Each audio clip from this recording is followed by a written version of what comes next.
Study IQ IAS. Smart aspirants #1 choice. Hello everyone, welcome to study IQ। अपने economics optional decoded वाली series में जहां हम syllabus, PYQs and how to prepare for the optional के बारे में बात करते हैं, आज उसके सेकंड लेक्चर की हम बात करने वाले हैं।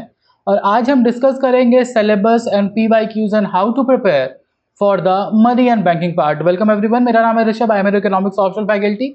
बात करते हैं हम लोग कि आज के सेशन में हम बात क्या करने वाले हैं। सबसे पहली बात, जो भी यूपीएससी का ऑफिशियल सिलेबस है उसकी क्लैरिटी, कि उसमें इन डेप्थ आपको क्या पढ़ना है, उसको फिर मैप करने की कोशिश करेंगे अपने PYQs के साथ। सारे हो नहीं पाएंगे बट जितने हो पाए। बात करेंगे कोर मॉडल्स और ग्राफ्स के बारे में, जो आपको पढ़ना ही पढ़ना है अगर आप रिवीजन कर रहे हैं इकोनॉमिक्स ऑप्शनल का।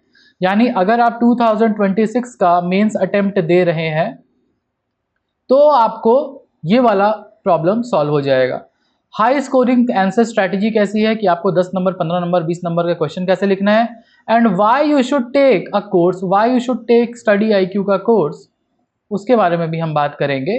कि how self preparation versus mentor guidance is a better option, इसके बारे में बात करेंगे। तो सबसे पहले बात करते हैं कि सिलेबस क्या है। तो मनी, बैंकिंग एंड फाइनेंस हमारे जो यूपीएससी का सिलेबस है उसमें एक साथ दिया हुआ है। तो उसके पार्ट ए की बात करते हैं हम लोग, सिर्फ only part A. Public finance का आज बात नहीं करेंगे, आज हम बात करेंगे सिर्फ मॉनेटरी थ्योरी एंड पॉलिसी के बारे में। तो देखो इसमें क्या क्या पढ़ना है। मनी मल्टीप्लायर पढ़ना है, इसके डिटेल में भी जाएंगे। अब मनी मल्टीप्लायर पढ़ना है तो उसके बाद क्वांटिटी थ्योरी ऑफ मनी भी पढ़ना है, केन्स थ्योरी ऑफ डिमांड पढ़ना है। अब Keynes theory of demand for money, इसमें आपको transaction demand, precautionary demand, speculative demand, ये सब पढ़ना है। और मनी डिमांड का function as a function of interest rate, ये भी पढ़ना है।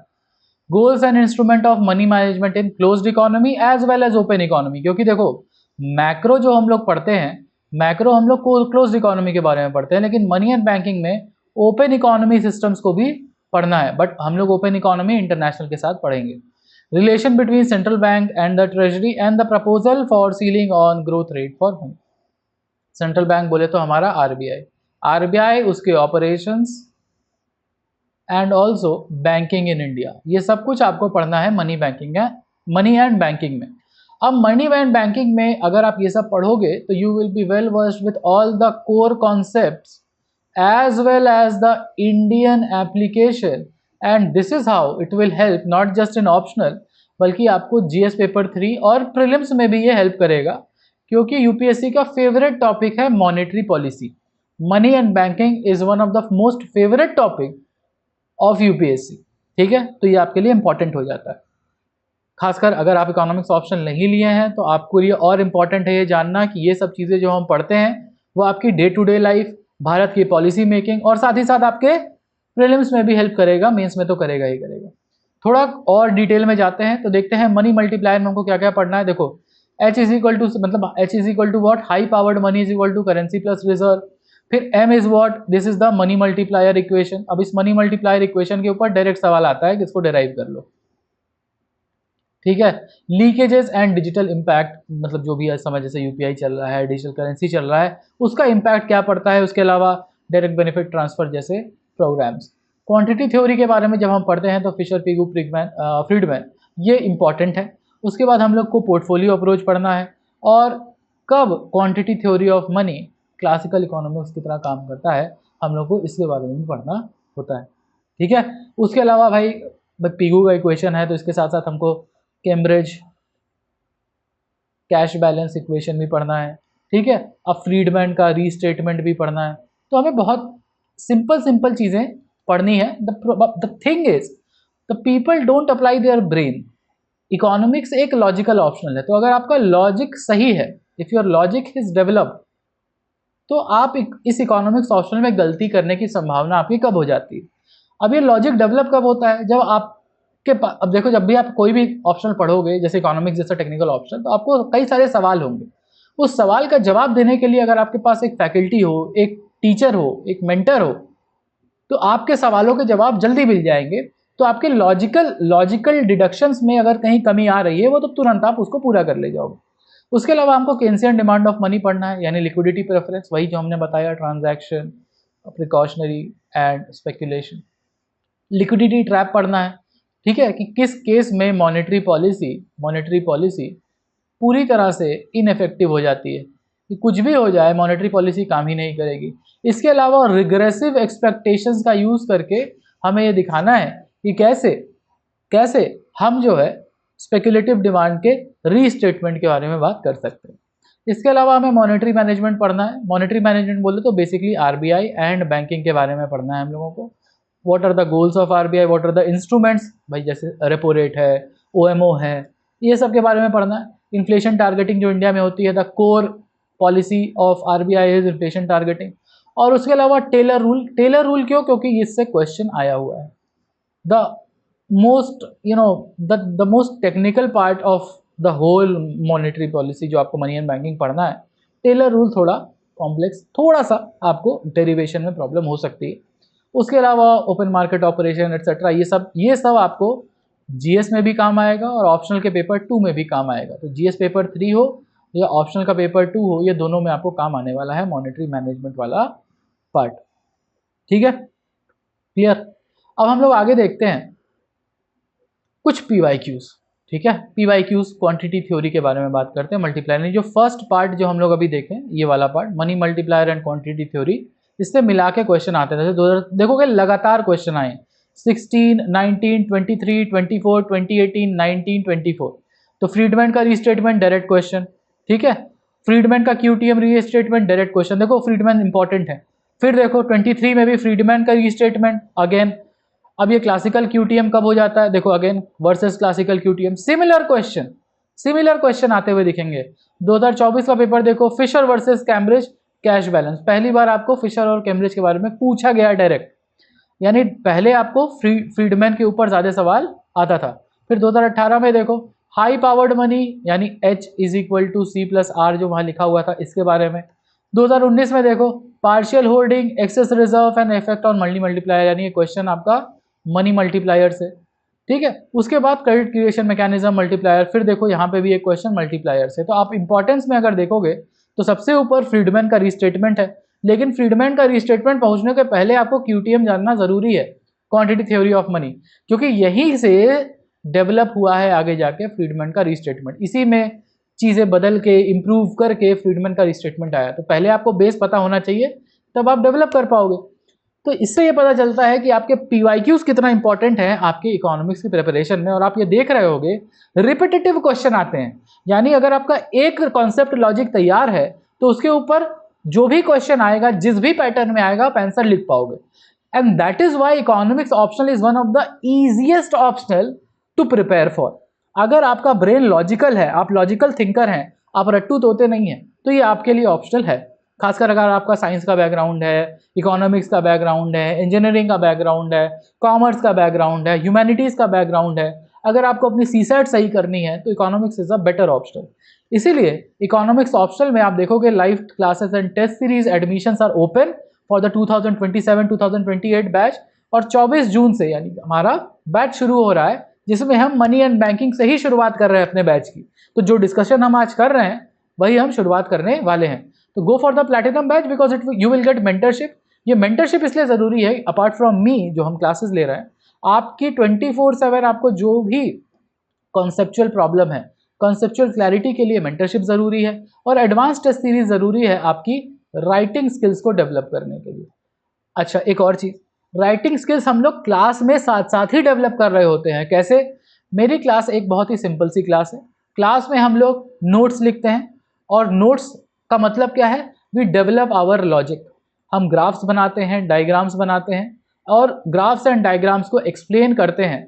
और हमारे notes are to the point जो पीवाईक्यूज में क्वेश्चन पूछे गए हैं। बेसिकली यूपीएससी की जो डिमांड है उसके अकॉर्डिंग हम अपने नोट्स को क्रिएट करते हैं अपने क्लास में। इससे दो फायदे हैं, पहला आपको लिखने आता है, दूसरा आपको ग्राफ बनाने आता है, तीसरा आपको ग्राफ समझने आता है, और उसके अलावा आपका एक लॉजिकल माइंडसेट क्रिएट होता है कि इन केस इस पैटर्न पे या इस लॉजिक पे या इस वाले कंसेप्ट के ऊपर कोई भी सवाल आएगा तो हम कर ले जाएंगे।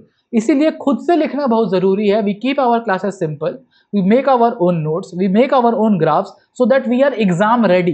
हमें एग्जाम क्रैक करना है, इसीलिए हमको पढ़ना इस तरह से है कि हम एग्जाम क्रैक कर सकें, ठीक है। और इसके अलावा भी अगर आपको कोई डाउट है तो फॉलो मी ऑन हिप्पोनॉमिक्स टेलीग्राम अब चलने लगा है, और इंस्टाग्राम आप हिप्पोनॉमिक्स पे जा सकते हो, और write to me on rishabh.singh@studyIQ.com so that आपको कोई भी डाउट है, आपको एडमिशन लेना है, we can talk to each other. अब हम लोग केन्सियन मनी और मॉनेटरी पॉलिसी के भी कुछ एक PYQs देख लेते हैं। तो देखो केन्सियन डिमांड पे क्वेश्चन, ट्रांजैक्शन डिमांड हमेशा इंटरेस्ट इलास्टिक नहीं होता है, बहुत ही सिंपल सा क्वेश्चन है ये, देखने में बहुत वो लग रहा होगा। Speculative demand in regressive expectation 2020 में ये क्वेश्चन आया है। लिक्विडिटी प्रेफरेंस और वीकनेस इन रेग्रेसिव, अब तुम देखो रेग्रेसिव एक्सपेक्टेशन, यहाँ भी रेग्रेसिव, ये भी एक्चुअली में ये रेग्रेसिव एक्सपेक्टेशन ही है, ठीक है। तो ये 3 क्वेश्चन आपको रिग्रेसिव एक्सपेक्टेशन दिख गए। एक क्वेश्चन आपको लिक्विडिटी ट्रैप का दिख गया, 2025 में भी ये क्वेश्चन आया हुआ है लिक्विडिटी ट्रैप का। 2023 में देखो speculative demand in unemployment equilibrium, again it's an application from regressive expectation. यानी यूपीएससी कुछ चीज़ें पकड़ लिया है, अगर आपको वो चीज़ सीखनी है तो उससे पहले आपको बेस से टॉप क्रिएट करना होगा। मॉनेटरी पॉलिसी बैंकिंग की बात करें तो इन्फ्लेशन टारगेटिंग की बात इमर्जिंग मार्केट इकोनॉमीज में, क्या ये सही तरीका है या नहीं, इंटरेस्ट रेट टारगेटिंग क्या है, टेलर रूल क्या है, देखो ओएमओ स्ट्रगल क्यों करता है, रोल ऑफ ट्रेजरी बिल क्या है मॉनेटरी सप्लाई में, और फाइनेंशियल रिप्रेशन एंड एनपीए का प्रॉब्लम। यानी कि this is all about Indian economy and application of economic concept, core economic concept in Indian economy. यानी आपका जो इकोनॉमिक ब्रेन है, पॉलिसी ब्रेन है, वो इतना वाइडली डेवलप होगा कि आपके आंसर्स गलत नहीं होंगे, आपका इंटरव्यू खराब नहीं होगा, और आपका प्रीलिम्स निकलना आसान हो जाएगा। अब बात यह है कि एसेंशियल मॉडल्स क्या है, सबसे इंपॉर्टेंट तो यही है लिक्विडिटी प्रेफरेंस का ग्राफ, यानी जो एलएम कर्व होता है आपका, और liquidity trap. Money multiplier is more of a mathematical derivation then a graph. Quantity theory very important, और Taylor rule very very important, क्योंकि इससे सवाल आया है और ये फिर से क्वेश्चन टेलर रूल से आ सकता है, ये आपके आउटपुट गैप को दिखाता है।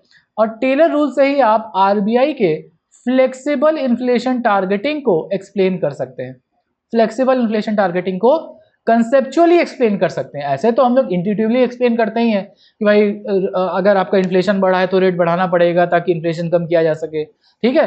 अब ये इंट्यूशन है, उस इंट्यूशन को, ये इंट्यूशन आया कैसे, ठीक है, इसका वाई क्या है, हाउ दिस इंट्यूशन केम, वो हम लोग टेलर रूल से सीख सकते हैं, ठीक है। हाई स्कोरिंग बड़ा ही आसान है। अब आपको 10 नंबर है, 15 नंबर है, 20 नंबर है, सबको अलग अलग तरह से अप्रोच करना होता है, लेकिन एक कॉमन अप्रोच है इंट्रोडक्शन, बॉडी एंड कंक्लूजन। अब इंट्रोडक्शन और कंक्लूजन के जो लिमिट्स हैं वो अलग अलग हो सकते हैं। जैसे 10 नंबर में आप 35 वर्ड्स का इंट्रोडक्शन लिखते हो, कंक्लूजन 35 वर्ड्स का लिखते हो, और 150 वर्ड में जो बच गया, ठीक है, जैसे 80 वर्ड्स 80-90 वर्ड्स वो आप बॉडी के लिए देते हो। वही अगर आप 15 मार्क्स से ले जाओगे तो आपका इंट्रोडक्शन बढ़ के 45-50 वर्ड्स का हो जाएगा, 45-50 वर्ड्स का कंक्लूजन हो जाएगा, और उसके बाद लगभग 150 वर्ड्स का आपका बॉडी हो जाएगा। 20 मार्क्स में जाओगे तो 20 मार्क्स का क्वेश्चन जनरली 2 पार्ट में पूछा जाता है, ठीक है, इस तरह से पूछा जाता है। बट इकोनॉमिक्स में एक और अच्छी चीज़ है कि अगर आप ग्राफ बना के उसको एक्सप्लेन कर देते हो तो भले आप वर्ड लिमिट से कम लिख रहे हो लेकिन आपको मार्क्स आ जाते हैं, ठीक है। तो आपको इंडियन एप्लीकेशन साथ साथ सीखना होता है, मतलब जो भी चीज़ हम कंसेप्चुअल समझ रहे हैं मनी एंड बैंकिंग में, उसका इंडिया में कैसे अप्लाई किया जाता है या कैसे एप्लीकेशन होता है वो सीखना बहुत ज़रूरी है। And that's how you develop your concept, और एक लीनियर लर्निंग आप क्रिएट करते हैं। ये ऐसा नहीं है कि ये एक टॉपिक अलग पढ़ लिए, एक टॉपिक अलग पढ़ लिए। यूपीएससी डिमांड नहीं करता, जीएस में भी डिमांड नहीं करता, प्रीलिम्स इस बार जितने लोगों का नहीं निकला है। सबसे बड़ी प्रॉब्लम ये भी है कि एक सब्जेक्ट और दूसरे सब्जेक्ट को अलग अलग पढ़ते हैं, रिलेट नहीं करते। Indian application is very very necessary, ठीक है। यानी और कंक्लूजन में क्या लिखना है, क्रिटिक लिख सकते हो, वे फॉरवर्ड लिख सकते हो, क्रिटिक लिख के वे फॉरवर्ड लिख सकते हो to make it more impactful, यानी अंत भला टू सब भला। देखो इंट्रोडक्शन क्यों जरूरी है, because first impression is the last impression. Conclusion क्यों जरूरी है, क्योंकि अंत भला तो सब भला, all is well that ends well. इसीलिए इंट्रो और कंक्लूजन पे काम करने की जरूरत होती है, and that's how you develop your writing skills, ठीक। अब बात करते हैं कोर्स लिया जाए या सेल्फ स्टडी लिया जाए। देखो अगर आप बुक्स पढ़ने जाओगे तो आपको सिर्फ मनी एंड बैंकिंग करने के लिए कम से कम 3 से 5 सोर्सेज देखने होंगे। 2 आपको किताबें पढ़नी होंगी कोर के लिए, एक आपको किताब पढ़नी होगी इंडियन इकोनॉमी के लिए, फिर आपको आरबीआई का वेबसाइट पढ़ना होगा, आरबीआई के सर्कुलर्स पढ़ने होंगे, और उसके अलावा जैसे करंट अफेयर के लिए आपको न्यूज़ पेपर करंट अफेयर पढ़ना है तो ये पढ़ना है, मनी मैगजीन पढ़ना है, ये सब करना पड़ेगा। ठीक है, फिर आपको क्रॉस रेफरेंसिंग की जरूरत पड़ेगी। क्रॉस रेफरेंसिंग मतलब कि भाई आपने थ्योरी पढ़ी, इकोनॉमिक थ्योरी, अब उसको हम इंडियन कॉन्टेक्स्ट में कैसे समझें, ये क्रॉस रेफरेंसिंग होता है। अब ये क्रॉस रेफरेंसिंग के लिए आपको और समय लगेगा। आपका टारगेट क्या है? आपका टारगेट है आपको यूपीएससी निकालना है। It's a competitive exam, time constraint है आपके पास। इकोनॉमिक्स क्या है? Economy is the study of constraint, resource constraint. आपके पास क्या है? आपके पास टाइम कंस्ट्रेंट है। तो टाइम कंस्ट्रेंट है, आपको समय वेस्ट नहीं करना और टारगेटेड तैयारी करनी है, एकदम एग्जाम रेडी होना है।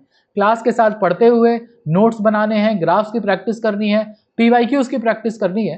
तो go for a structured course, जो हमारा स्टडी आईक्यू का कोर्स है, जहां पे आपको ऑफिशियल सिलेबस मैप किया हुआ मिलेगा पीवाईक्यूज के साथ, सो दैट आपकी क्रॉस रेफरेंसिंग भी सही हो जाएगी, आपकी कंसेप्ट बिल्डिंग भी हो जाएगी और आपका पीवाईक्यू एनालिसिस भी अच्छा हो जाएगा।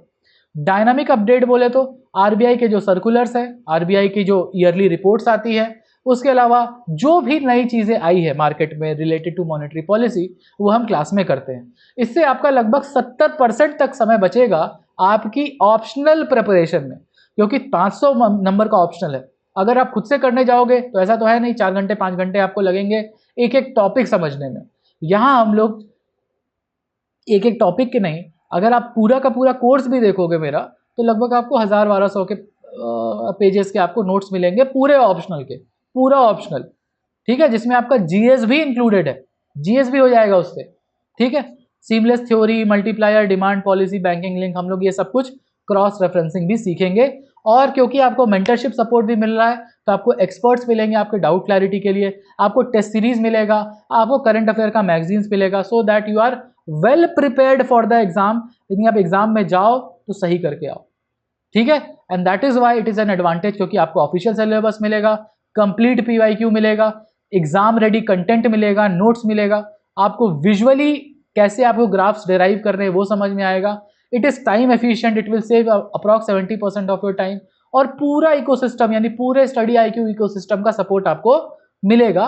इंस्टेड ऑफ, इसीलिए ऑप्शनल के लिए कम से कम सेल्फ स्टडी कीजिएगा, go for a course study IQ का इकोनॉमिक्स ऑप्शनल कोर्स। और हमारा इकोनॉमिक्स ऑप्शनल का बैच शुरू हो रहा है 24 जून से, तो आपने अभी तक एडमिशन नहीं लिया है और आप 300 प्लस स्कोर करना चाहते हैं ऑप्शनल में, साथ ही साथ अपने प्रीलिम्स टू इंटरव्यू सब कुछ सॉर्ट करना चाहते हो, तो economics optional is your only help. So मिलते हैं क्लास में everyone, thank you, bye bye, have a good day. Study IQ IAS, making India smarter and better.